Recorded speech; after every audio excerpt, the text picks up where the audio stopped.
আসসালামু আলাইকুম। কি অবস্থা সবার? কেমন আছেন আপনারা? আশা করছি আপনারা সবাই অনেক ভালো আছেন। আমি খুব একটা ভালো নেই, শরীরটা ভালো না, জ্বর সর্দি। বাসাতেও আমার ফ্যামিলি মেম্বারদেরও জ্বর সর্দি এর মধ্যে দিয়েই চলতেছে। আসলে সিজনটা খুব একটা সুবিধার না। এই ঠান্ডা এই গরম হয়তো বা এই জন্যই মানে ঘরে ঘরেই এই ঝামেলাগুলো চলতেছে। আচ্ছা, আমি যেই ব্যাপারটা নিয়ে আজকে কথা বলবো সেটা হচ্ছে আমাদের হোন্ডা হর্নেটের যে ভার্সন 2.0 নতুন ভার্সনটা এসেছে, এটার ব্যাপারে কথা বলবো।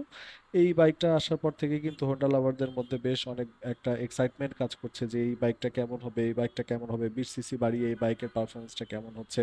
কিছুটা লুকে চেঞ্জ হয়েছে, কিছুটা পারফরমেন্সে অবশ্যই চেঞ্জ থাকবে, ফিচারগুলো চেঞ্জ হয়েছে।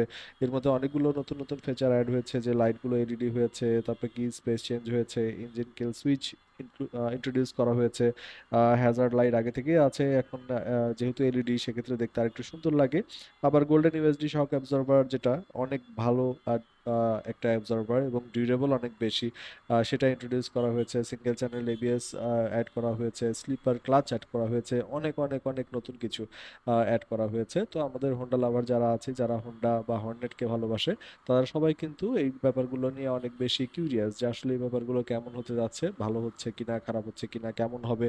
বা যারা নতুন করে এই রেঞ্জে বাইক পারচেস করতে চাচ্ছে, তারাও কিন্তু অনেক বেশি কিউরিয়াস যে এই নতুন মডেলটা কি অবস্থা হবে, কেমন হবে, চালায় ভালো হবে কিনা, রাইডিং কমফোর্ট কেমন থাকবে, পারফরমেন্স কেমন হবে, স্পিড কেমন পাবো, বা কতটা অ্যাগ্রেসিভ হবে, এই সব কিছু নিয়ে কিন্তু আমরা অনেক বেশি কনসার্ন।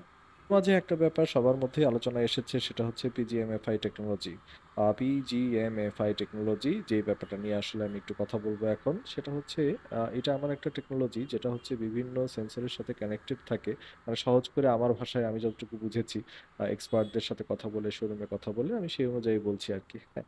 তো এইখানে আসলে এই টেকনোলজিটা এমনভাবে কাজ করে যে আসলে আপনি কিভাবে বাইকটা, মানে নর্মালি বাইক চালান, আপনার প্যাটার্ন কি, আপনি কি ধীর স্থির ভাবে স্লো থ্রোটল দিয়ে চালাতে পছন্দ করেন, নাকি আপনি অনেক বেশি রাশ রাইড করেন, নাকি আপনি হচ্ছে মাঝে মাঝে রাশ, মাঝে মাঝে আপনি হচ্ছে খুব জেন্টাল, নাকি আপনি আপনি কোন ধরনের বাইকার, আপনি কিভাবে আসলে বাইকটা চালান, এইটা ও নিজে থেকেই বুঝে যাবে। আপনার বাইক যেটা হর্নেট 2.0 নতুন ভার্সন যেটা এসেছে, সেটা নিজে থেকেই এটা আইডেন্টিফাই করবে যে আসলে আপনি কি খারাটানের রাইডার নাকি জেন্টাল রাইডার, আপনি কিভাবে বাইক চালান।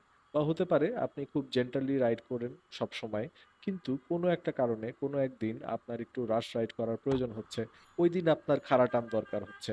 তো সেদিন কি, আপনাকে যদি সে জেন্টাল রাইডার হিসেবে আপনার কনসিডার করে আপনাকে সেই অনুযায়ী পারফরমেন্স ডেলিভার করে, অবশ্যই আপনার কাছে সেটা কিন্তু কিছুটা ডিসঅ্যাপয়েন্টিং হবে।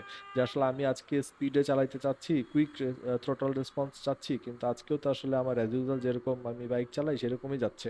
তো এটা কিন্তু আপনার কাছে কিছুটা ডিসঅ্যাপয়েন্টিং একটা ব্যাপার হয়ে থাকবে।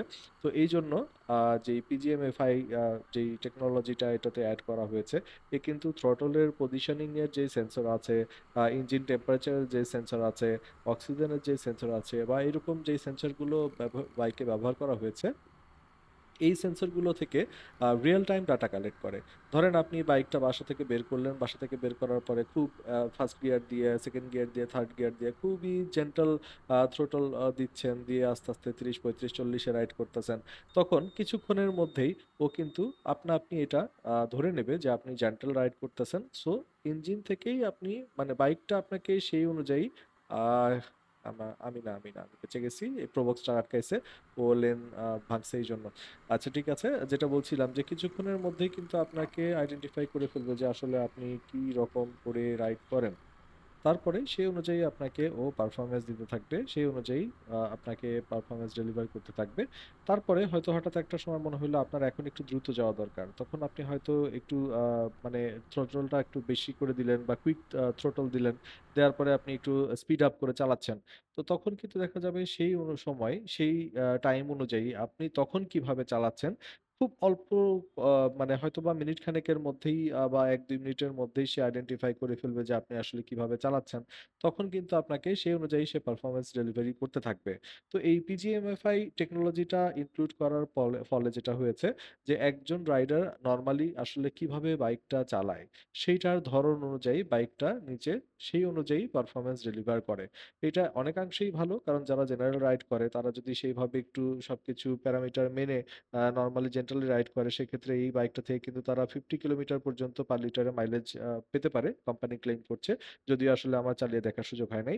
আর যারা রাস্তায় রাইড করবে তাদের তো অবশ্যই কিছুটা মাইলেজ ড্রপ করবে, খুবই স্বাভাবিক ব্যাপার। তো নতুন যেই টেকনোলজিটা এসেছে পিজিএমএফআই টেকনোলজি হর্নেট 2.0 তে, সেটাতে আসলে এইভাবেই পুরো সিস্টেমটা কাজ করে। আশা করছি আপনাদের ধারণা ক্লিয়ার হয়ে গেছে। ভালো লাগলে অবশ্যই আপনারা ভিডিওটি লাইক কমেন্ট শেয়ার করবেন এবং আপনারা কমেন্ট করে জানান যে আসলে কোন ব্যাপারে আপনারা জানতে চান। আমি সেই ব্যাপারগুলো আমার দিক থেকে এক্সপ্লেন করে আপনাদের সাথে শেয়ার করার চেষ্টা করব। ভালো থাকবেন সবাই। আল্লাহ হাফেজ।